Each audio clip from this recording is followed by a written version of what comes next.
সরলা ভূঁইয়া উনিও 100 টাকা কীর্তনিয়াকে দান করলেন। ওনার যেন কৃষ্ণপদে মতি হয়, রাধারামে মতি হয়, মনোবাসনা যেন পূর্ণ হয়, গোবিন্দের কাছে এই প্রার্থনাই জানাই, জয় রাধে। তা বাবা বদল ভরে কৃষ্ণ ভজন গেয়ে চলেছেন। এখন প্রজারা কি চিন্তা করছেন জানেন? বলে আমাদের পুরী ধামের রাজা ইন্দ্রদম্ন খুবই ভালো, খুবই ভালো, রাজার তুলনা করা যায় না। রাজা প্রজাদের সর্বদা খেয়াল রেখেছেন কার কি প্রয়োজন, সবকিছু অভাব মিটিয়েছেন। রাজা আমাদের এতই ভালো যে রাজার তুলনা করা যায় না।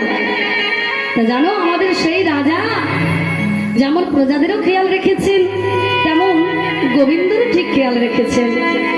আজ 1 মাস আমাদের রাজা শুধু গোবিন্দ ভজন করেই চলেছেন, আমাদের রাজ সিংহাসনে বসেননি। তা আমাদের উচিত সেই রাজাকে ভজনের পথে আরো এগিয়ে দেওয়া। তা রাজা যদি ভগবানকে পেতে চান, আমরা প্রজারা একটু চাইব যাতে ভজনের পথে প্রভু যেতে চান, আমাদের রাজা যেতে চান, আমরা আরো সেই পথটাতে এগিয়ে দেব, আমরা বাধা দেব না। এক কাজ করি, আমরা আবার নির্বাচন করে এই রাজার আসনে আর একজনকে রাজা করে বসিয়ে দেব, তাহলে তিনি আমাদের রাজকার্য সামলাবেন, আর আমাদের রাজা ইন্দ্রদম্ন তিনি কৃষ্ণ ভজন করবেন। ওমা যেই না প্রজারা এ কথা আলোচনা করেছেন, এখন তাদের মধ্যে দাসীর কানে সেই কথাগুলো দিয়েছে। দাসী কি করেছে জানেন মা? উনি রানীর কানে সেই কথাগুলো তুলে দিয়েছে। হ্যাঁ, রাজা ইন্দ্রদম্নের স্ত্রীর নাম কি? গুন্ডিজা। বাবা সেই গুন্ডিজা মন্দিরে প্রভু যান তো? হ্যাঁ, জগন্নাথ দেব গুন্ডিজা মন্দিরে গিয়ে অবস্থান করেন। রথের সময় প্রভু 7 দিন মাসির বাড়িতে থাকেন, তারপর নিজ গৃহেতে আবার ফিরে আসেন। সেই গুন্ডিজা মাসির বাড়ি। তা বাবা গুন্ডিজার কানে তুলে দিয়েছেন যে জানো জানো রানীমা, প্রজারা আলোচনা করছেন আমাদের রাজা মশাইকে নাকি আর রাজা রাখবেন না, অন্য কোনো একজনকে রাজা হিসেবে রাজ সিংহাসনে বসাবেন, আর আমাদের রাজাকে নাকি কৃষ্ণ ভজনের পথে এগিয়ে দেবেন। রানী এ কথা শুনে চমকে উঠলেন। কেন? বলে আমার স্বামী যদি থাকে রাজা, তবে থাকবো আমি রানী।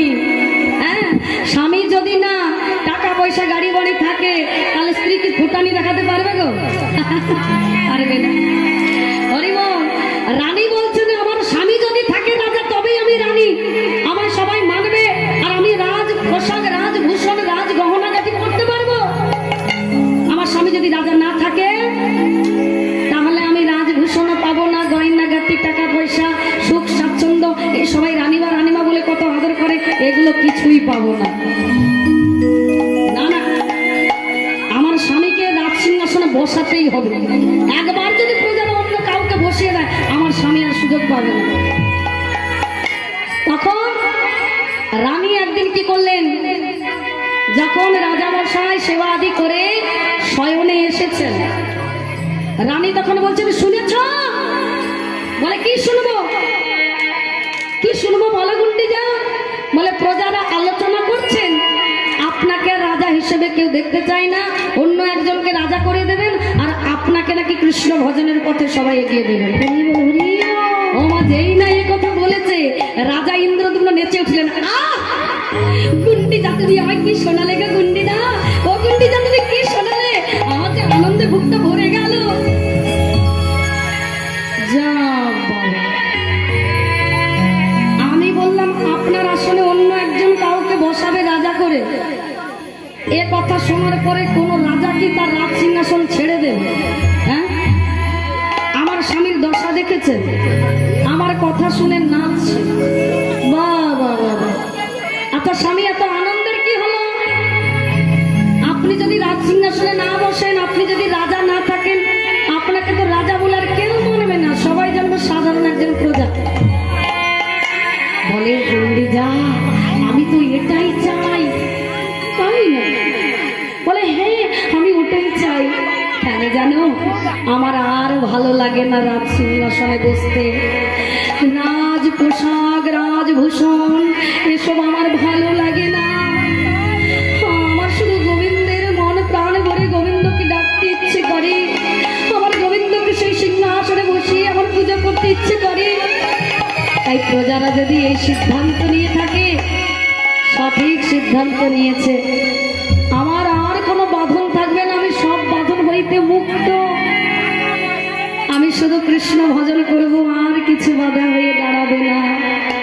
না আমাকে প্রজার কথা ভাবতে হবে, না রাজ ঐশ্বর্যের কথা ভাবতে হবে, না বাণিজ্যের কথা ভাবতে হবে, আমার কোনো কিছু ভাবতে হবে না। আমি শুধু কৃষ্ণের কথা ভাববো, হরির কথা ভাববো। হরি বল, হরি বল, হরি বলবো, আরে হরির পথে চলবো, হরি বলবো, হরি বলবো, আর হরির পথে চলবো।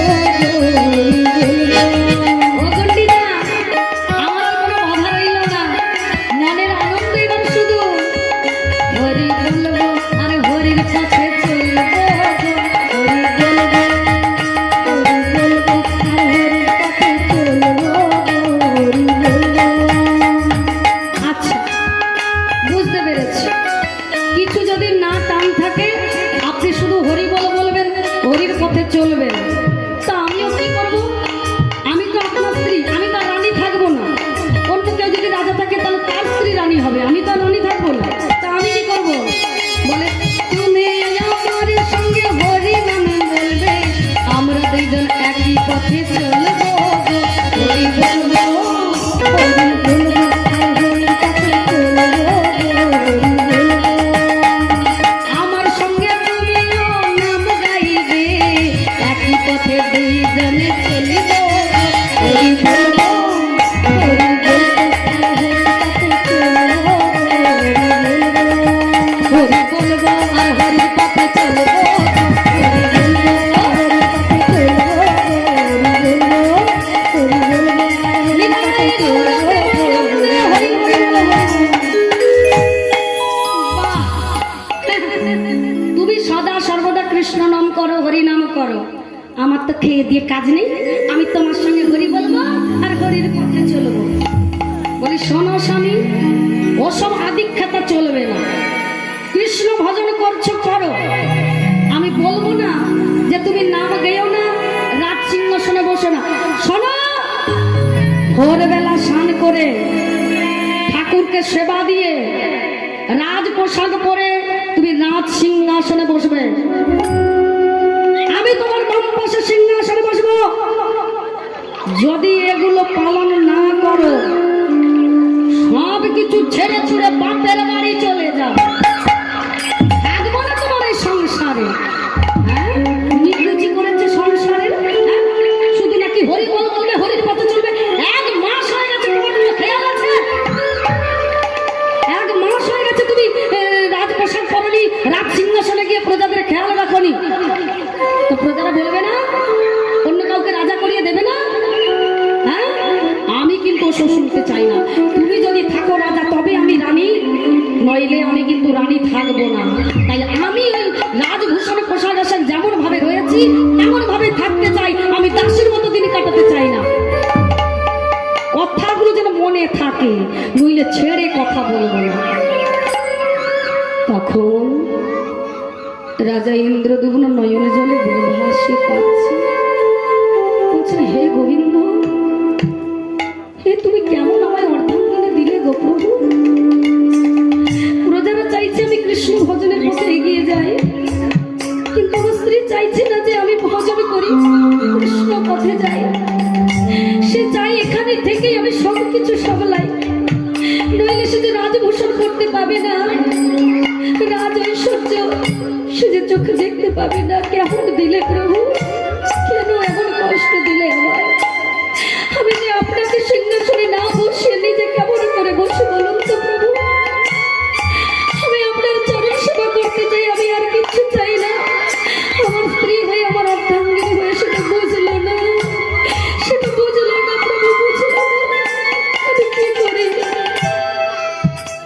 এইভাবে বাবা দুইজনে একই পালঙ্ক সজ্জার উপরে শয়নে আছে।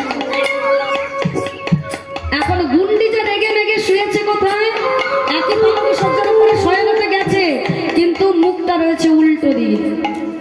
মনে মনে বলছেন সকালটা হোক, কথা যদি শুনে তো ভালো, নইলে আমিও ছেড়ে কথা বলবো না।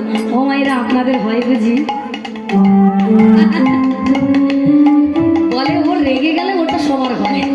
হ্যাঁ, কথা শোনে তো ভালো, নইলে বাপের বাড়ির রোজটা সবার জানা আছে। যাই কিছু হোক না কেন, কেন মাতা পার্বতীও বলেছিল, বললো না আমার কথা শুনো তো ভালো, নইলে বাপের বাড়ি চলে যাও। হ্যাঁ, কেউ কাউকে ছাড়েনি, ও বাপের বাড়ির কথা সবাই বলে, আমিও বলি বাবা, কেউ কি ছেড়ে কথা বলে? তা জয় রাধে, তা গুন্ডি যা বলছি, আমার মতো কাজ হয়তো ভালো, নইলে সব কিছু গুছিয়ে নিয়ে বাপের বাড়ি চলে যাবো, একা থাকুক, কৃষ্ণ ভজন যত পারে করুক, আমার যাওয়ার দরকার নেই। আগে তো ডিভোর্স ছিল না, এখন বলে ডিভোর্স দিয়ে পালিয়ে যাবে।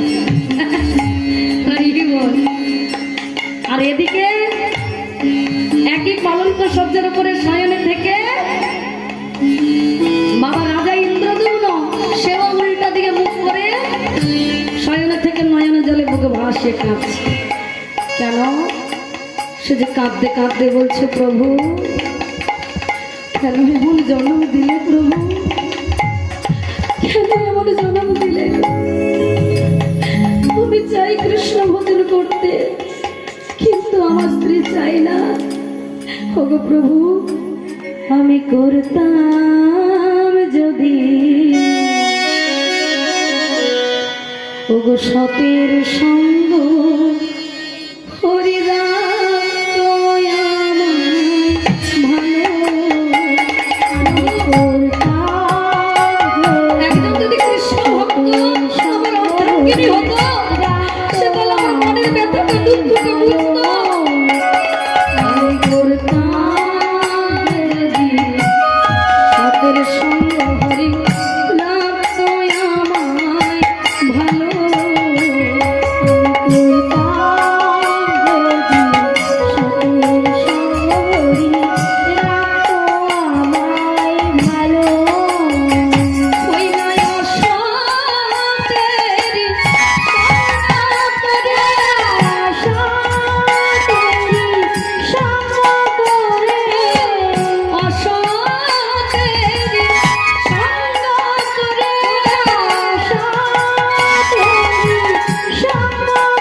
প্রভুকে জানাতে জানাতে কাঁদতে কাঁদতে হঠাৎ যেই না নিদ্রা এসে গেল, রাজা ইন্দ্রদুম্ন যেই না দুটি চোখের পাতা এক করলো, অমনি একজন কালো কুচকুচে ছোট্ট ছেলে তার গৃহের ভেতরে প্রবেশ করেছে।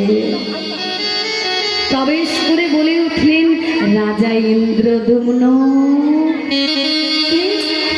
কে আমার নাম ধরে ডাকে? আমি তোমার আরাধ্য দেবতা নীলমাধব। কি বললেন? তুমি আমার আরাধ্য দেবতা নীলমাধব? বলে হ্যাঁ, আমি যে নীলমাধব লুকায়িত আছি, শবরের হাতে পূজিত হচ্ছি। তুমি না আমার পরম ভক্ত, তুমি আমায় উদ্ধার করে নিয়ে আসবে না ভক্ত? কোথায় আছো তুমি প্রভু? বলে আমি লুকায়িত আছি নীলগিরি পর্বতে, সেখান থেকে তুমি আমায় উদ্ধার করে নিয়ে এসো। তুমি কাতর হয়ে ডাকো, তোমার মতো ভক্তকে ছেড়ে যে আমিও থাকতে পারছি না, তাই আমি তোমার হাতে পুজো পেতে চাই, তুমি আমায় নিয়ে এসো ভক্ত।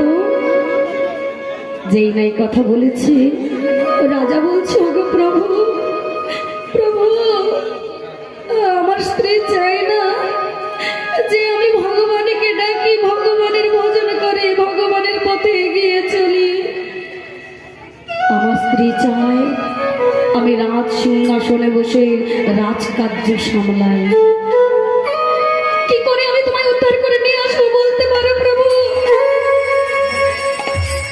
ভগবান বললেন, ইন্দ্রদুম্ন চিন্তা করো না, গুন্ডিজা যা বলেছে তাই শোনো। গুন্ডিজার কথা মতো তুমি ভোরবেলায় শান্তি সেরে সূর্য পূজা করে, তুমি আমার পুজো করে রাজ পোশাক পরবে। রাজ পোশাক পরে গুন্ডিজাকে সঙ্গে নয়ে তুমি সিংহাসনে বসবে। সিংহাসনে বসে তুমি প্রজাদের আদেশ করবে। তুমি যদি রাজা না থাকো, প্রজারা তোমার আদেশ যে মানবে না গো। তুমি রাজা হয়ে রাজ সিংহাসনে প্রজাদের আদেশ করো, তারা যেন আমায় খুঁজে নিয়ে আসে। আর তারা খুঁজে নিয়ে এলে এই পুরীধামে আমার একটি সুন্দর করে মন্দির করে আমায় সেখানে তুমি প্রতিষ্ঠিত করো। আমি তোমার হাতে পুজো পেতে চাই ভক্ত। প্রভু তুমি কি সত্যই বলছো প্রভু? তাহলে আমায় ধরা দাও প্রভু, আমায় তাহলে ধরা দাও। এই বলে প্রভুকে যেই না ধরতে গিয়েছেন অমনি পালঙ্ক থেকে পড়ে গিয়েছেন, আর সেখান থেকে প্রভু চলে গেছেন। প্রভু আমার অদৃশ্য হলেন, অন্তর্ধ্যান হলেন। এদিকে তিনি চিৎকার করে কেঁদে চলেছেন, প্রভু কোথায় গেলে, প্রভু কোথায় গেলে? ওগো প্রভু সেই যদি এলে, কেন তবে তুমি চলে গেলে? সেই তো এলে, কেন চলে গেলে প্রভু? আমায় ছেড়ে যেও না প্রভু, প্রভু ছেড়ে যেও না। আহা, প্রভুকে তো দেখা যাচ্ছে না, কিন্তু প্রভুর গায়ের গন্ধ, সচন্দনের গন্ধ, সেই গন্ধ তিনি আস্বাদন করলেন। আর মনে মনে চিন্তা করলেন, আমার স্বয়ং ভগবান তাহলে এসেই ছিলেন। ভগবানের আদেশ মতো আমি এই পুরীধামে মন্দির করবো, আমার নীলমাধবকে পুজো করব, আমি নীলমাধবের দর্শন পাবো।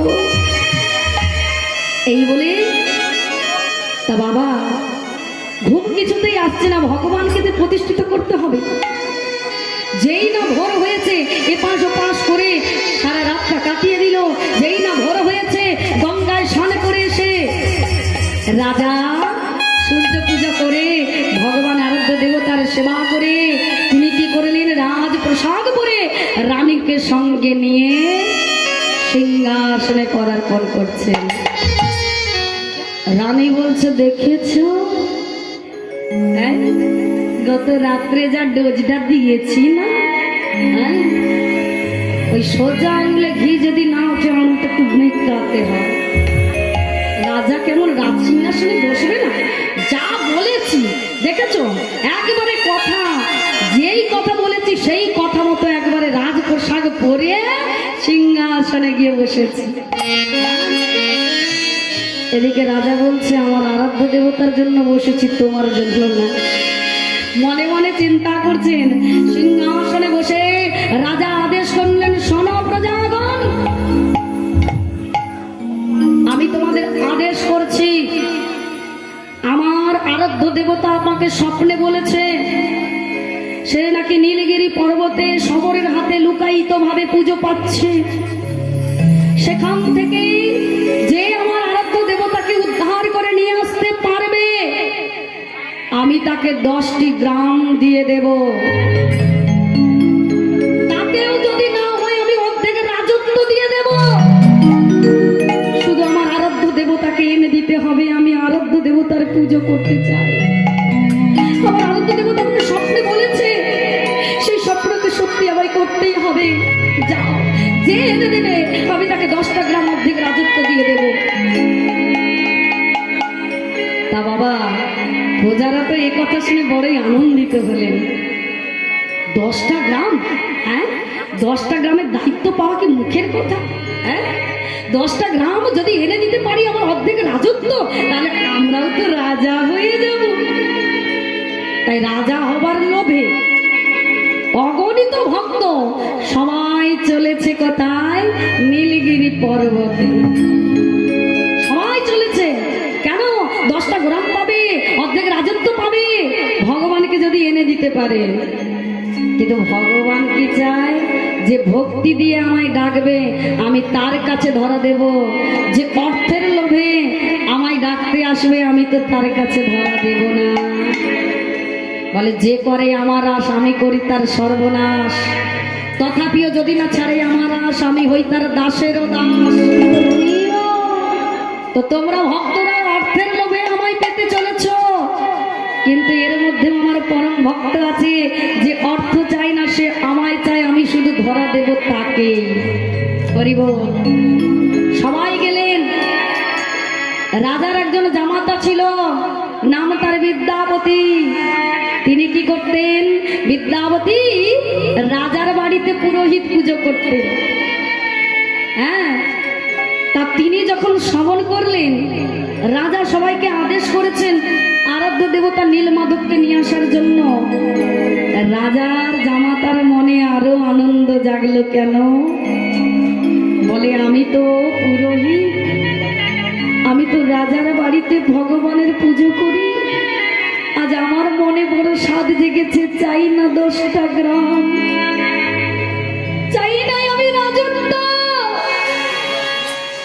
চাই আমি ভগবানের দর্শন।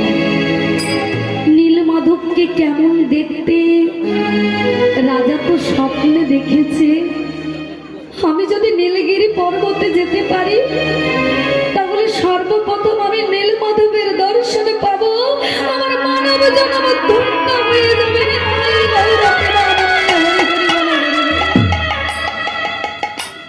আমার মানব জন্ম ধন্য হবে, আমার পূজা করা সার্থক হবে। আমি যাবো নীলমাধবের দর্শনে। আমি 10টা গ্রাম চাই না, আমি রাজত্ব চাই না, আমি নীলমাধবের দর্শন পেতে চাই।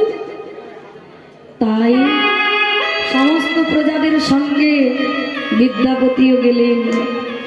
বিদ্যাপতি গিয়েছেন তো বটে বাবা, সবাই তো অর্থের লাভে গিয়েছে, তাই ভগবান বললেন সবাইকে ধরা দেব না আমি। তাই তিনি ঘন মেঘ ঘনিয়ে দিয়েছেন, অঝর ঝড়ে বৃষ্টি পড়ছে, বজ্রপাত হচ্ছে, ঝড়ো বাতাস বয়ে চলেছে।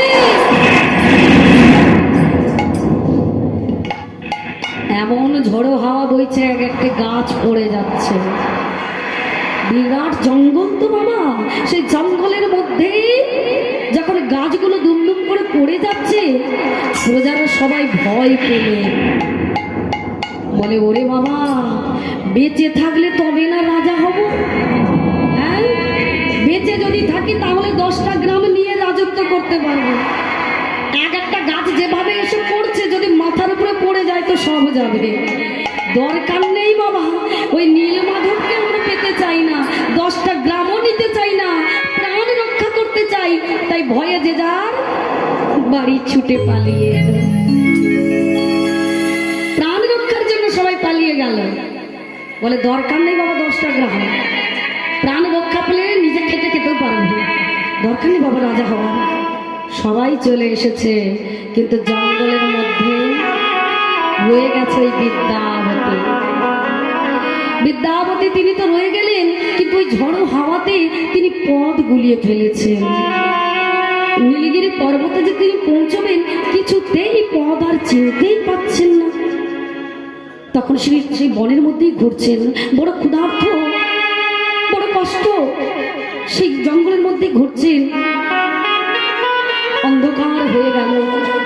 এমন সময় দেখলেন ওই জঙ্গলের মধ্যে কে যেন তুলসী তলায় প্রদীপ দেখাচ্ছেন।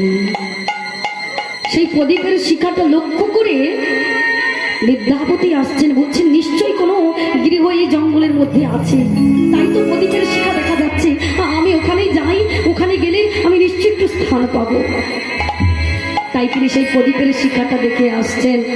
আর এদিকে সবর রাজা বিশ্বাবসুর একমাত্র কন্যা ললিতা, তিনি তুলসী তলায় সন্ধ্যা দেখাচ্ছেন, সন্ধ্যে প্রদীপ দেখাচ্ছেন। এমন সময় সেই স্থানে এসে উপস্থিত হলেন বিদ্যাপতি। তিনি বলে উঠলেন, বলো কে বলো বলো কে দাঁড়ায় আছো প্রদীপ হাতে বলো কে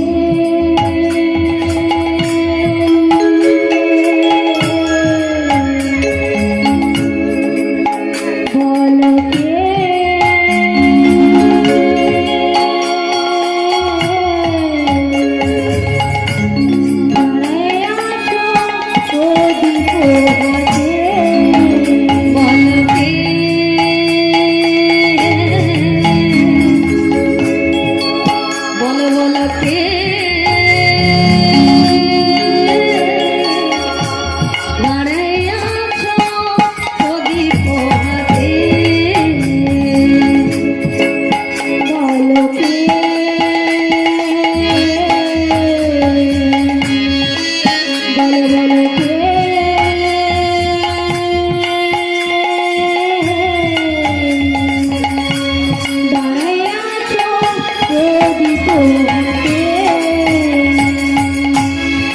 শুনে ললিতা উত্তর করছেন খবর রাজা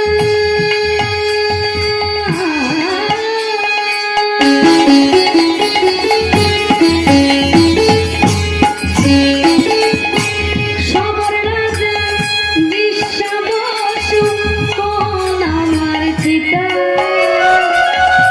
সবরেরই কন্যায় আমি নামে কি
যেই নাই কথা বলেছে ললিতা বলছে আমি তো শবরের কন্যা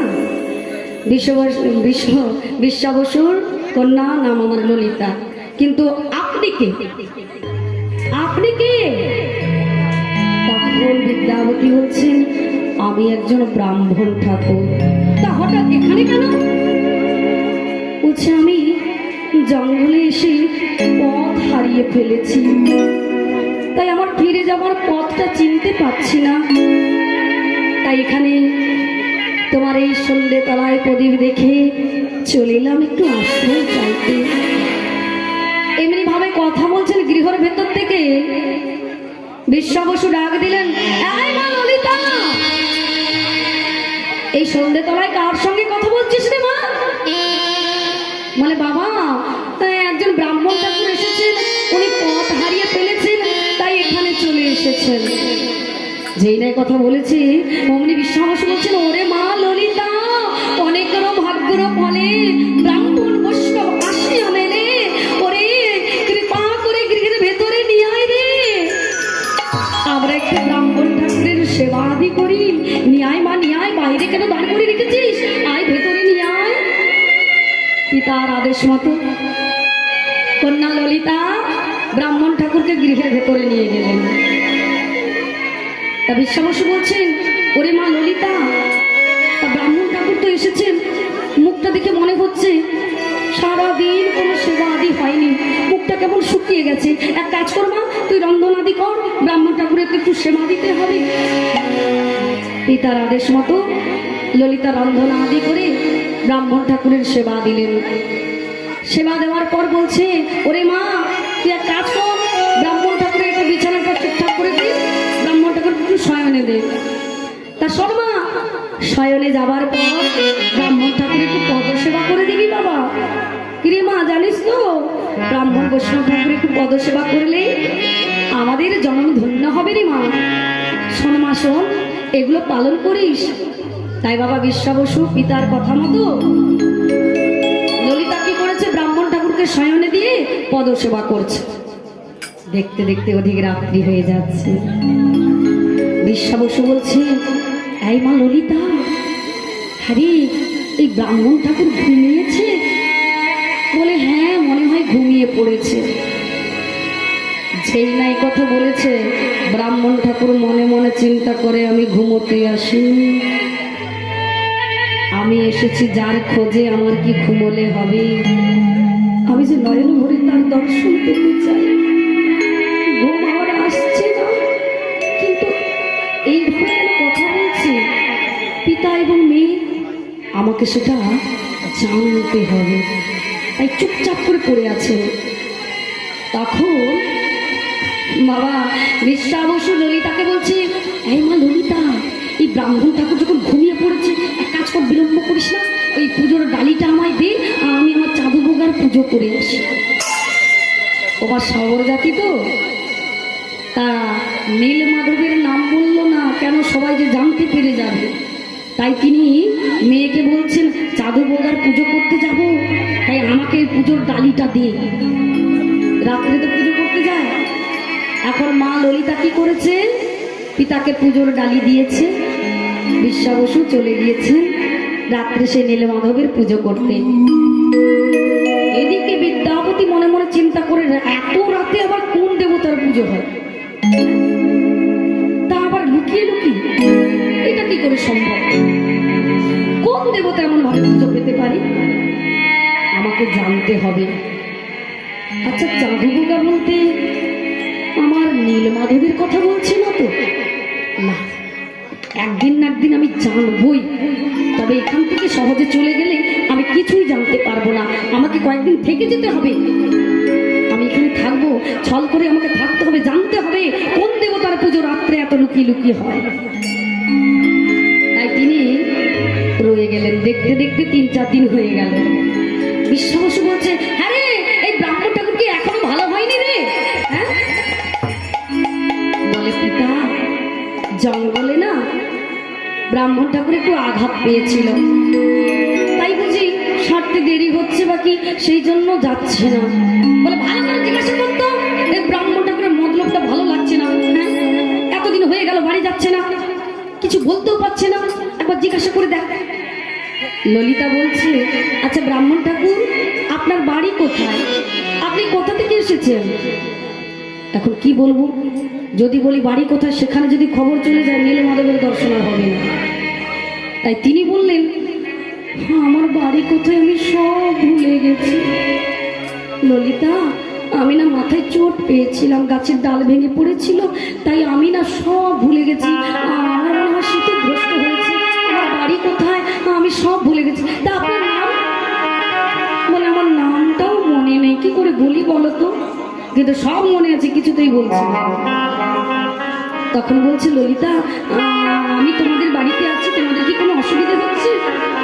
বলছে, না না না, অসুবিধা কিছু নেই, আপনি থাকতে পারেন। পিতাকে গিয়ে বলল, পিতা ব্রাহ্মণ তখন সব ভুলে গেছে, কিছুই মনে নেই, কি করে বাড়ির ঠিকানাটা বলবে বলুন তো? তা বলছে, হ্যাঁ রে মা ললিতে, তা তুই একটু ব্রাহ্মণ ঠাকুরের খোঁজ ভালো করে রাখ। এখন আমার তো ভুল মনে হচ্ছে, এই ব্রাহ্মণ ঠাকুরের মন ভালো না, খুব সাবধানে থাকিস। এই মা, তুই আমাকে পুজোর ডালি দে, আমি নীলমাধবের পুজো করে আসি। ওমা রাত্রে যেই না আবার এই কথা বলেছে, অমনি সেই কথা বিদ্যাবতীর কর্ণে প্রবেশ করেছে। তখন বলেছে, এতদিন আমি যার জন্য এখানে পড়ে আছি তার খোঁজ আমি পেলাম। তার মানে রাত্রে লুকিয়ে লুকিয়ে নীলমাধবের পুজো করে। নীলমাধবের পুজো, আমি নীলমাধবকে অবশ্যই পাবো। কিন্তু বিশ্বা বসু হলেন এই শবরের রাজা, সহজে নীলমাধবের দর্শন আমি পাবো না।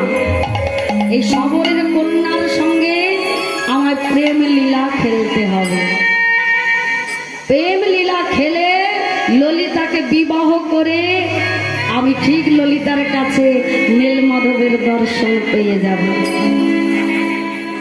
তাই ব্রাহ্মণ ঠাকুর বিদ্যাপতি দেখতে খুবই সুন্দর, দেখতে এত সুন্দর, তিনি কি করলেন বাবা, ওই ললিতার সঙ্গে প্রেম খেলা রচিতে লাগলেন। দেখতে দেখতে কয়েক মাস হয়ে গেল। তাই একদিন বিদ্যাপতি ললিতাকে বলছেন, ললিতা, ও ললিতা, আমি তোমায় খুব ভালোবেসে ফেলেছি ললিতা। আমার তো কিছু মনে নেই, আমি কোথা থেকে এসেছি, আমার বাড়ি কোথায়, আমার নাম কি, আমি সব ভুলে গেছি। এটুকু জানি আমি ব্রাহ্মণ ঘরে। তা ললিতা, তুমি আমায় বিয়ে করবে? আমি তোমায় বিবাহ করতে চাই। ললিতা বলছে, না না না, এ কোনোদিনও হতে পারে না, আমি যে সবরের কন্যা, আপনি যে ব্রাহ্মণ। বলে, ভালোবাসার কোনো জাত হয় না, আমি তোমাকে ভালোবেসেছি, ভালোবেসে বিবাহ করতে চাইছি।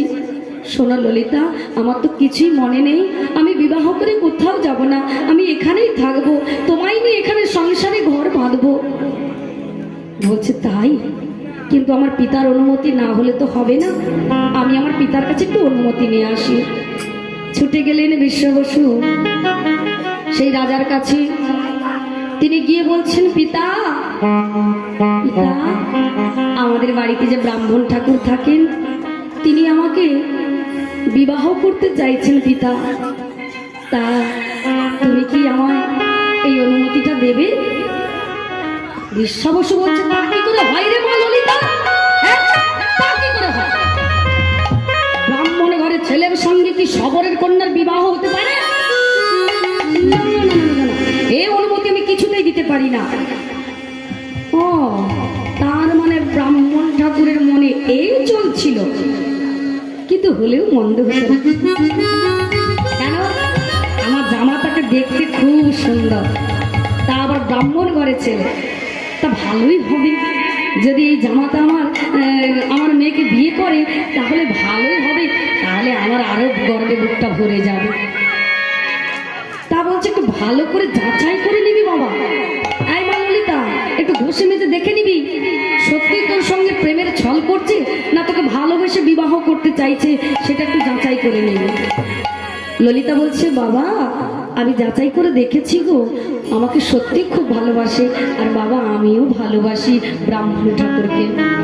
তাই আমাদের বিবাহের দিন ঠিক করে আমাদের বিবাহের ব্যবস্থা করুন। মেয়ের আদর, একমাত্র মেয়ে তো, তাই মেয়ের আদেশ মতো, মেয়ের কথা মতো ব্রাহ্মণ ঠাকুরের সঙ্গে বিবাহের দিন ঠিক করলেন। সবাই আনন্দিত, রাজার কন্যার বিবাহ হচ্ছে ব্রাহ্মণ ঠাকুরের সঙ্গে। তাই সবাই আনন্দে ধামসা মাদল বাজাচ্ছেন। মহাজন কি বলছেন?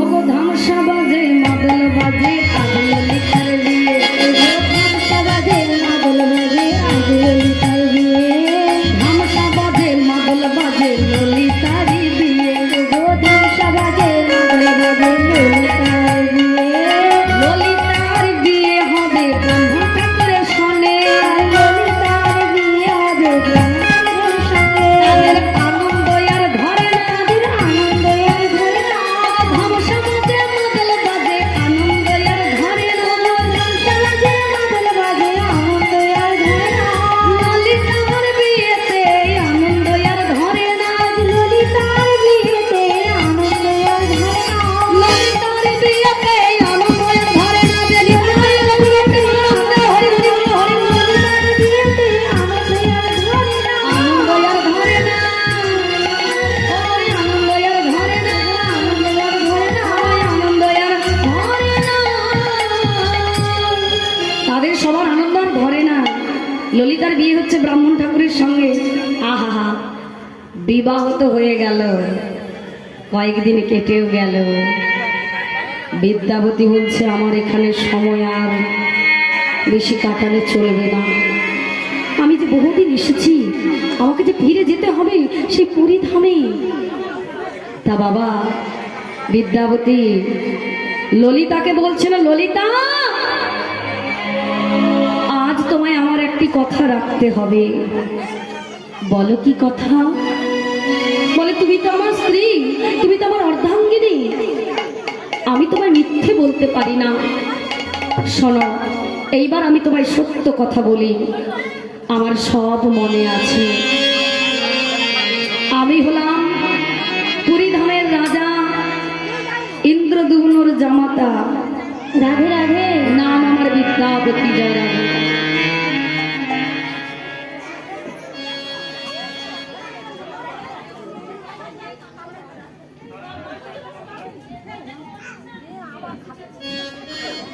জয় রাধে।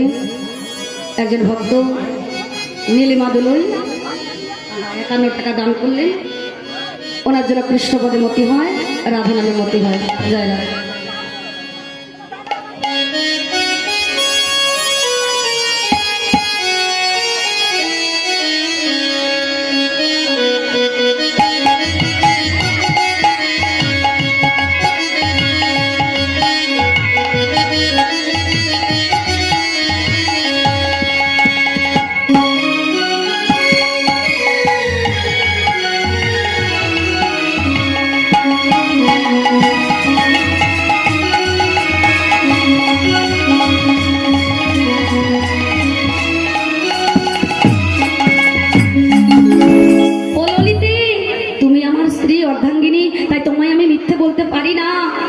আমি এসেছিলাম নীল মাধবের খোঁজে, তাই এখানে জানতে পারলাম তোমার পিতা লুকিয়ে লুকিয়ে যে দেবতার পুজো করে তারও নাম নীল মাধব।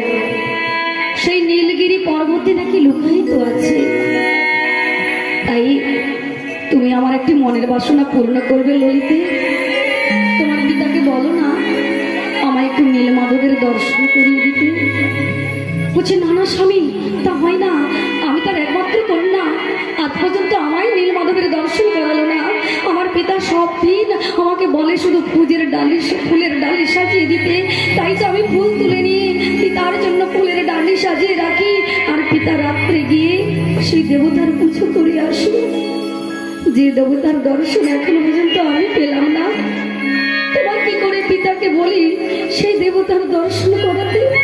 না না, আমি পারবো না। আর আমার পিতা যদি একথা জানতে পারে তাহলে আমার পিতা যে শুলে চড়াবে। না না, এই হতে দিতে পারি না। স্বামী, তুমি আমার কাছে এই অনুরোধটা করো না। কিন্তু বিদ্যাপতি বলছে, শোনো ললিতা, তুমি যদি তোমার পিতাকে বলে আমাকে নীলমাধবের দর্শন করিয়ে দাও তাহলেই আমি এখানে থাকবো, নইলে আমি তোমায় ফেলে রেখে চলে যাব। না স্বামী না, তুমি একথা বলতে পারো না। আমি তো তোমার স্ত্রী, তুমি যদি আমায় ত্যাগ করে চলে যাও, তুমি যে আমায় আর চোখে দেখবে না, কেউ ভালোবাসবে না, সবাই লাঞ্ছনা গঞ্জনা দেবে, আমি যে সহিতে পারবো না স্বামী। তাহলে তুমি তোমার পিতাকে বলো, তোমার ভালোর জন্য তোমার পিতা অবশ্যই এই কর্ম করবে। যাও তোমার পিতাকে বলো আমাকে একটু নীলমাধবের দর্শন যেন করিয়ে দেয়। আচ্ছা বেশ, তুমি আমার স্বামী, তোমার সব কিছু দায়িত্ব আমি যেমন পালন করছি এটাও আমার দায়িত্বের মধ্যেই পড়ে। স্বামী, তুমি একটু অপেক্ষা করো, আমি যাই আমার পিতার কাছে। নয়ন জলে বুক ভাসিয়ে কাঁদতে কাঁদতে পিতার কাছে ছুটে গিয়ে বলছে, পিতা, পিতা গো, আজ পর্যন্ত আমি তোমার কাছে কিচ্ছু চাইনি, আজ আমি কিছু চাইতে চাই, তুমি দেবে পিতা? হ্যাঁ মা ললিতা, তোর নয়নে জল কেন? তুই কাঁদছিস কেন? বড় মা কি হয়েছে, তুই কাঁদছিস কেন? তোর কান্নার কারণ কি? পিতা, আমার স্বামী চেয়েছে তোমার নীল মাধবের দর্শন পেতে। কি বলি ললিতা? তোর স্বামীর এত বড় সাহস, সে আমার আরাধ্য দেবতার দর্শন পেতে চায়? এটা কেউ জানে না। আর তোর স্বামীর সাহস হলো কি করে আমার নীল মাধবের দর্শন পাবে? ওকে আমি শুনে জানাবো। ছুটতে গিয়ে আছাড় খেয়ে পড়লো পিতার চরণে। পিতা, আমার স্বামীকে যদি শুনে চড়া তাহলে আমি কি নিয়ে বাঁচবো, আমি কি নিয়ে থাকবো? এই জগতে কেউ আমায় ভালো করে বাঁচতে দেবে না পিতা, কেউ আমাকে ভালো করে বাঁচতে দেবে না। আমি তো তোমার কাছে কিচ্ছু চাইনি, তোমার মেয়ের জন্য তুমি এতটুকু করতে পারো না?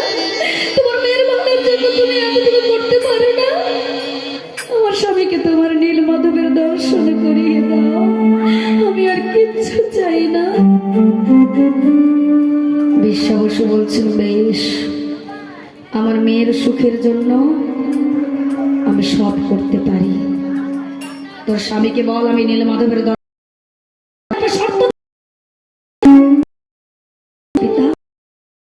স্বামীকে দর্শন করাতে নিয়ে যাব, সে কোনো পথ চিনতে পারবে না। তার চোখে আমি কাপড় বেঁধে দেব, আমি যেমন পথের নির্দেশ দেব সেইভাবে সে পথ অনুসরণ করবে। এতে যদি রাজি থাকে তাহলে তোর স্বামীকে বল আমি নিয়ে যাব। ললিতা ছুটে গেলেন স্বামীর কাছে, গিয়ে বলছে, স্বামী তুমি বড় সৌভাগ্যবান, আমিও সৌভাগ্যবতী, আমি তোমার স্ত্রী। আজ পর্যন্ত আমার পিতা আমাকে নীলমাধবের দর্শন করায়নি, কিন্তু আমার পিতা রাজি হয়েছে তোমাকে নীলমাধবের দর্শন করিয়ে দেবে। কিন্তু আমার পিতার একটি শর্ত আছে, তুমি কি মানতে পারবে? বলো কি শর্ত?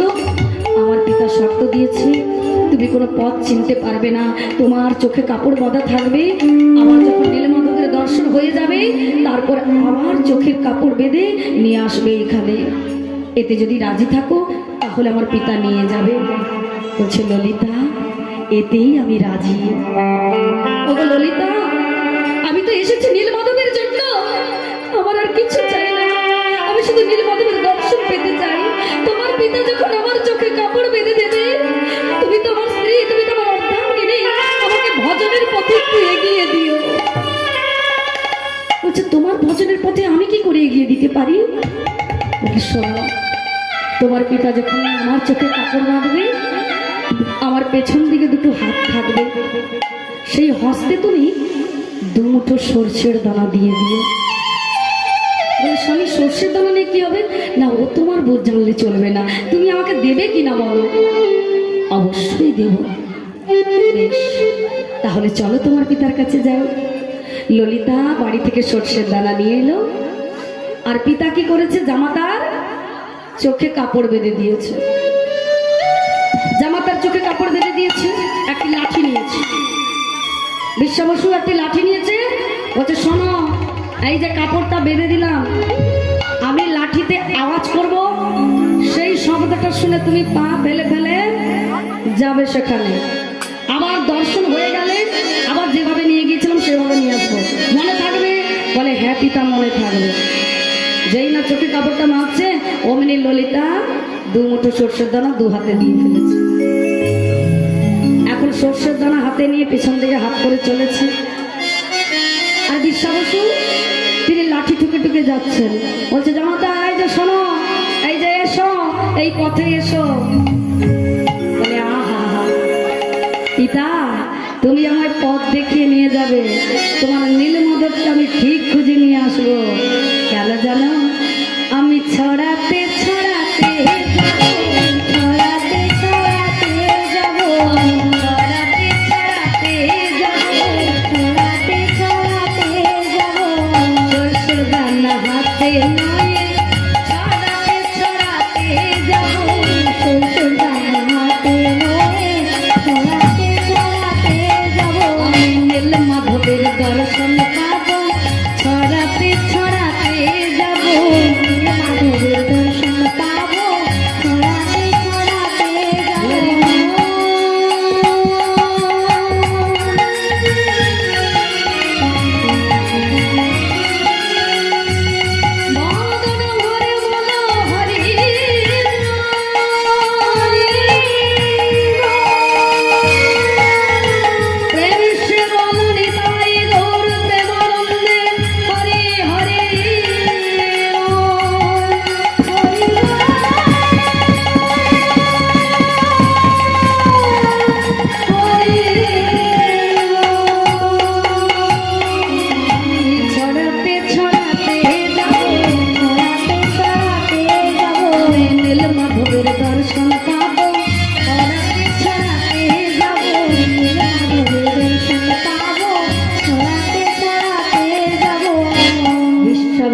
দেখতে খুবই সুন্দর, তো গলাটাও খুব সুন্দর। আমার জামাটা কি সুন্দর কৃষ্ণ নাম গাইছে। এখন কৃষ্ণ নাম গাইছে না সরষের দানা ফেলাতে ফেলাতে যাবে বলছে, সে বিশ্বা বসু তার বুঝতে পারছে না।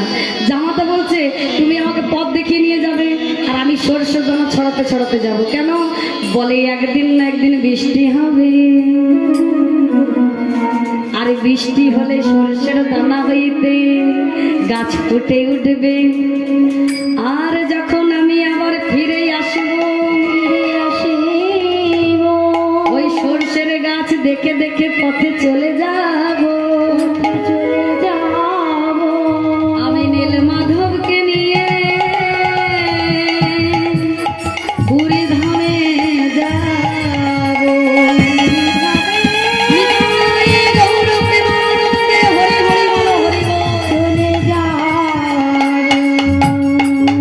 এই জন্য তিনি বলছেন ছড়াতে ছড়াতে যাব, সরষের দানা হাতে নয়ে ছড়াতে ছড়াতে যাব। আর এদিকে পিতা বলছেন আমার জামাতা কি সুন্দর কৃষ্ণ নাম গাইছেন। হরে কৃষ্ণ হরে কৃষ্ণ কৃষ্ণ কৃষ্ণ হরে হরে রাম রাম রাম হরে হরে হরে কৃষ্ণ হরে কৃষ্ণ কৃষ্ণ কৃষ্ণ হরে হরে হরে রাম হরে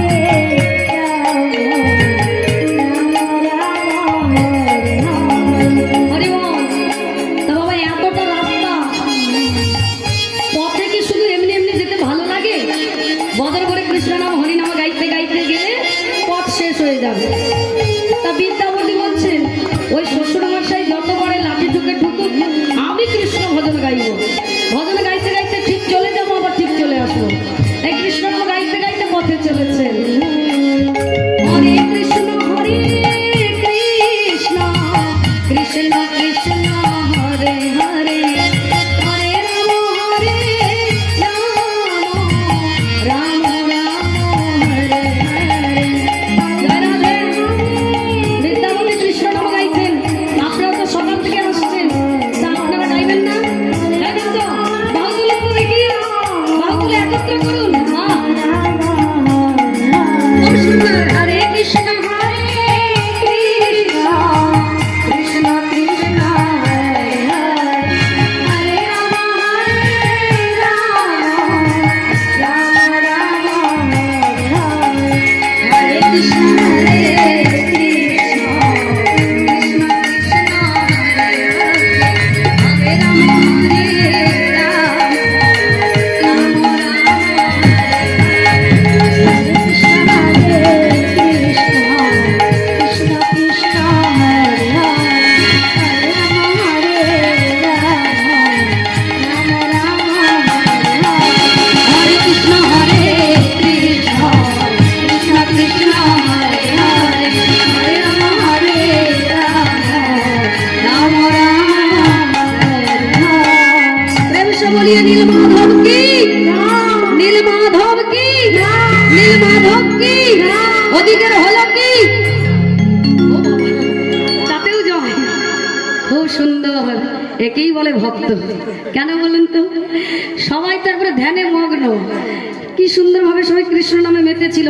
ওদিকের হলো বলতে এই যে এতটা কৃষ্ণ নাম গাইতে গাইতে এলেন, কি হলো?